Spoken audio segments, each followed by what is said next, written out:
You'll hear this over and over again. Join a gym, go on a diet, fix yourself, optimize everything. Hi, I'm Sharon McLaughlin, and this is The Power of Peacefulness. And today, I want to talk about the truth about self development that almost nobody talks about.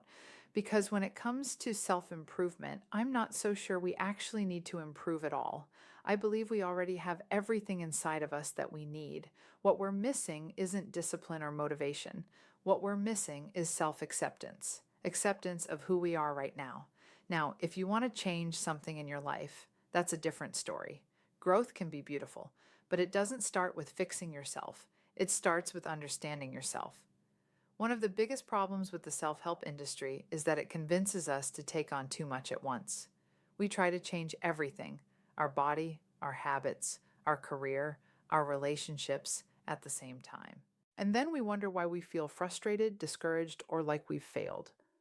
Here's the science behind that: the human brain does not like change.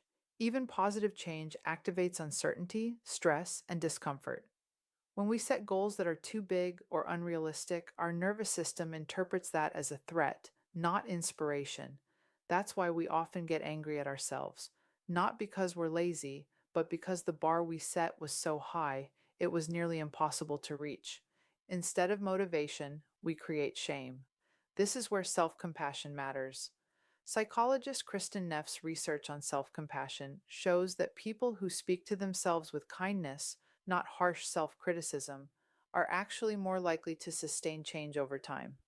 Self compassion means speaking to yourself the way you would speak to a close friend, with patience, with understanding, with grace. It means recognizing that you're human. You will mess up.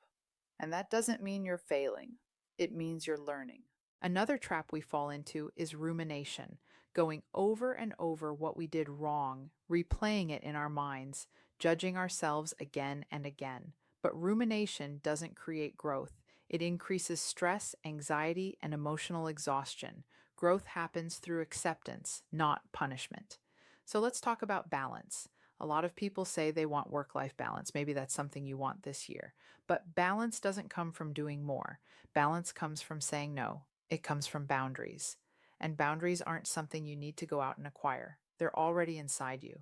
You just have to practice them, just like a muscle. At first, setting boundaries feels uncomfortable. There's uncertainty. You might worry about how someone will respond. You might feel guilty or anxious. That's normal. But with repetition, that discomfort becomes familiar. And eventually, it becomes your new normal.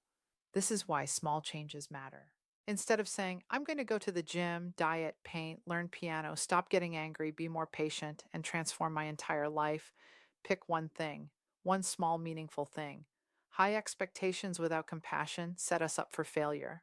And we don't need more reasons to feel like we're not enough. When I decided to leave my plastic surgery practice, it wasn't an overnight decision. To other people, it may have looked sudden. But for me, it was something I had been thinking about for years. I don't want your decisions to take years, but I do want them to be thoughtful. Start slow, talk to people, reflect, ask yourself what matters to you.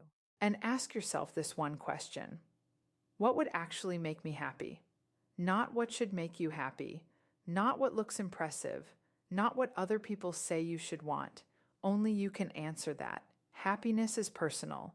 There is no one-size-fits-all formula. I invite you to approach your life with curiosity instead of judgment. Explore. Try things. Let go of what no longer fits. And know this: when you make changes, there may be loneliness. Some people won't come with you. That's okay. Surround yourself with people who are where you want to go. Growth often requires new environments and new connections. And let yourself feel your feelings. So many of us try to avoid emotions. We distract, we suppress, we push them away, but avoiding feelings doesn't stop them. It delays them. Real growth happens when we allow ourselves to feel, to explore where emotions come from, and to ask why. There is no finish line. No one gets to tell you how to feel or who to be. You are the expert of you. If this resonated with you, give it a thumbs up. I want to bring you inspiration that's grounded in science, compassion, and truth, so you can grow without losing yourself. Grab my free leadership workbook, 5 Steps to Communicate with Calm, Clarity, and Confidence at powerofpeacefulness.com.